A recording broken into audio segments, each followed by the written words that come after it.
کیا یہ زمین سے ٹکرا سکتے ہیں؟ یہ ہیں وہ 4 ایسٹرائڈ یا سیارچے جن پر سائنسدانوں نے نظر رکھی ہوئی ہے۔ ناسا جیسے بہت سے ادارے ہیں جو کئی وجوہات کی بنا پر ان کو مانیٹر کر رہے ہیں۔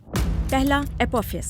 سائنسدانوں کا کہنا ہے کہ 13 اپریل 2029 کو ہماری نسبتاً قریب سے گزرے گا، اتنے قریب سے کہ ہم صرف اپنی آنکھ سے دیکھ سکیں گے اور اس سے زمین کی گریوٹی میں بھی تبدیلی آئے گی۔ دوسرا، YR4 2024۔ یہ اس وقت خبروں میں آیا جب اس کے متوقع طور پر 2032 میں زمین سے ٹکرانے کے کم ہی صحیح لیکن خدشات سامنے آئے۔ بعد میں اس امکان کو مسترد کر دیا گیا، لیکن پھر بھی اس کے چاند سے ٹکرانے کے 3.8% چانسز ہیں۔ تیسرا، ڈیڈیموس۔ یہ بہت فاصلے پر ہے اور اس سے خطرہ نہیں ہے۔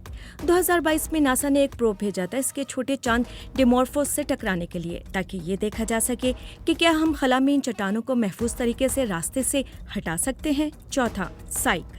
یہ ہم سے بہت زیادہ فاصلے پر ہے، لیکن ناسا نے اس کا جائزہ لینے کے لیے ایک مشن بھیجا۔ یہ جزوی طور پر اس دھات سے بنا ہے جو شاید سیاروں کے بننے کے عمل کا حصہ ہوتی ہے۔ سائنسدان سمجھتے ہیں کہ اس کی مدد سے یہ سمجھنے میں آسانی ہوگی کہ زمین کی کور کیسے بنی۔ حال ہی میں چلی کی طاقتور ویرا روبن آبزرویٹری نے محض 10 گھنٹوں میں 2000 نئے سیارچوں کا پتہ لگایا ہے، اور امید کی جا رہی ہے کہ اس سے مزید لاکھوں دریافت ہوں گے جن کی مدد سے ہمارے نظام شمسی کو سمجھنے میں مدد ملے گی۔